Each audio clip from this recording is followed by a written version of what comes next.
Well, it's your shot of the morning, to say the least. Donald Trump dodging a bald eagle during a photo shoot for Time magazine. Time magazine releasing this outtake video with the eagle named Uncle Sam. Trump was a runner-up for Person of the Year. The winner was Angela Merkel. Let's bring in Republican presidential candidate Donald Trump. So, were you a little frightened by that bird? No, not really, but I did like what Bill O'Reilly said last night in his editorial. I thought that was great. Which was? Well, he said I should have been chosen, but Man with of the that, Year. I said I'll never be chosen because I'm not a part of the Time establishment, and I think they absolutely picked the wrong person. I think they picked the person that's really done tremendous damage to Germany, and Germany's got a lot of problems right now, including crime that it never had, and I think you're going to see a total disaster. Yeah. So they picked somebody that I thought was inappropriate, but I said I would never be chosen by Time, even though I was on their cover a few weeks ago. Well, Angela Merkel's taking in hundreds of thousands of refugees. Right, and exactly right. And you see what's happening with hundreds of thousands of refugees. Germany is in turmoil, and there's crime all over the place. And by the way, we have to take care of the refugees. I think it's fine.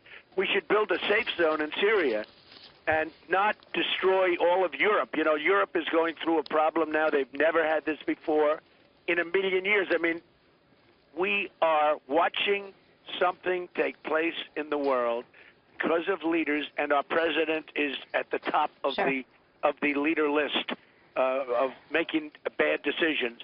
But if you look at what's happening to Europe, and Germany is the one that's caused a lot of the problems. So when they chose ours, actually very surprised. Mr. Trump, let's talk about leadership here. You're leading a recent poll, Fox News poll, out of South Carolina, and this comes after your comments saying that you're going to temporarily put a hold on Muslims entering the country. Prior to that, you had 30% of primary Republican voters in South Carolina. After your comments, you had 38% there, so a jump there. But let me ask you this. When it comes to how temporary this program is, when we hear general after general say, we're in this for the long haul, this war against radical Islam, there's no end in sight. So when would you allow, as President of the United States, if in fact this were constitutional and able to be implemented by asking someone their religion, but when would Muslims be allowed back in? When people can be properly vetted. They have to be vetted. We have people coming into this country. We have no idea who they are. This horrible young woman that came in and shot people with her so-called husband last week, she was not vetted. She came in through the process. She was not vetted. They didn't know who she was.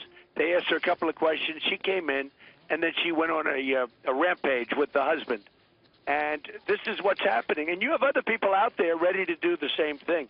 You had these people sitting in their unit, in their apartment, with tremendous amounts of ammunition and bombs, pipe bombs all over the floor. And many people saw this, and nobody reported it.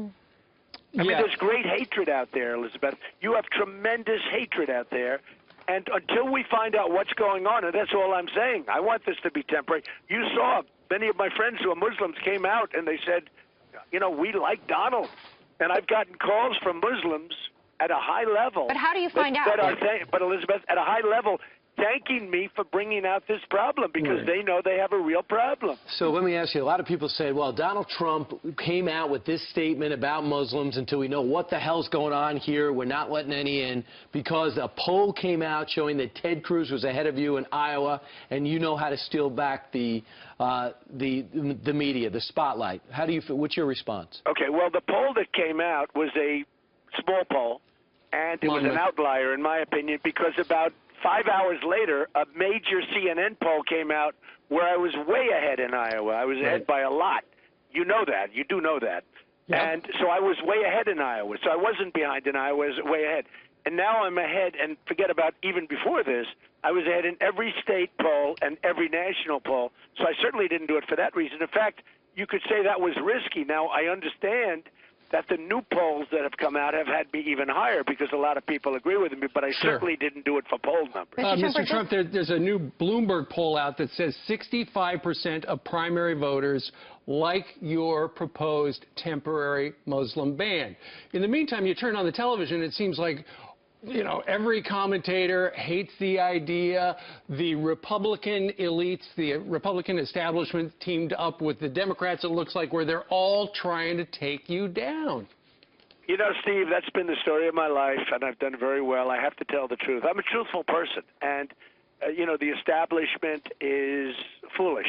These are foolish people. I watched your piece before me where you're talking about closing mosques in France. In France. That's right. They've closed three so far. Right, and the woman from the Daily Mail who's saying what a disastrous problem they have in the UK, and all of these things, and a lot of people don't say that. You know, in London they're talking about, oh, what Donald Trump said. Well, I have friends that say they got a lot of problems, and they don't want to be honest with their people, and it's a camouflage. No, the establishment seems to be against me, but I'll tell you who's not against me are the voters, because the people in the street, the people that you interview on the street, you know, they had one network yesterday that went out looking for people, and they wanted to find people. They couldn't find anybody against me. All the people were saying good things. We've got some people on the street we're going to talk to in just a minute after this interview, and we're going to find out how they feel about your comments. That's very good. I like that. Mr. Trump, I'm just hearing now that you have canceled, and tell us if this is true or not, you've canceled your visit, which was scheduled a couple weeks ago with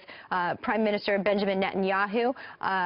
He did reject your recent comments about Muslims. Is that why you are no longer planning to visit? Well, you know, he was very much, in fact, I did a campaign ad for him, and he's a good man. But I didn't want to put him under pressure. You know, he said we have a meeting, and he looks forward to the meeting and all of that. But I didn't want to put him under pressure, number one. I also did it because I'm in the midst of a very powerful campaign that's going very well, and it was not that easy to do. So I would say lots of different reasons. I could have done it. It was semi-scheduled, but I decided I'd really focus on this. You know, I was the Grand Marshal of the Israeli Day Parade when it was a very, very tough time for Israel, and I have a lot of Israel friends and a lot of support, a lot of friends from Israel, and a tremendous amount of support from the people of Israel. And believe me, I think that the worst thing that's ever happened to Israel happens to be Barack Obama. That I can tell you. Well, so all I'm doing is postponing it, and I think that was the better alternative. Well, so let's talk about Congressman Jolly. He hopped on the House floor and says, I call on Donald Trump to drop out. The Speaker, I have to repudiate what he said. And on top of that, you had Josh Earnest not only say that you shouldn't be saying what you're saying, he even mocked your hair. What's your reaction, number one, to Josh Earnest? Well, it just shows you, I mean, I assume he was kidding, but as you know, the three of you know it's my hair, okay? But he said, it is your hair. It's not his hair.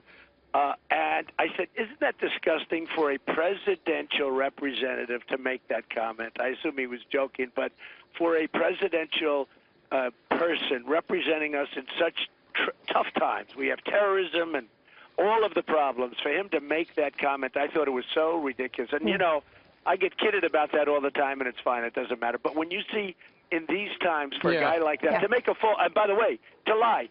He lied just like Obama lied about Obamacare, just like they lie about so much. This administration's one big lie. Mr. Trump, let me ask you about the truth then. When you gave your word that you would not run as a third-party candidate, are you planning on being a man of your word and not running as a third-party candidate when it comes to this election? I think it's highly unlikely, but Elizabeth, they gave me their word that they'd be, you know, it would be a level playing field, and I assume it will be. And look, it's very simple. I'm leading in every poll. I'm leading in every national poll, state poll, everything. I'm leading by tremendous numbers. You put the numbers up all the time. I'm leading. I can't make them up. I mean, you're the one that just came out with the new South Carolina poll. I'm leading in North Carolina. I'm leading in everything. If you obviously, Elizabeth, obviously, I want to run as a Republican and I'm a conservative, and that's what I'm going to do. All right. Now, if they're unfair to me and the playing field becomes totally, you know, you're the one that brought up the word establishment, not me.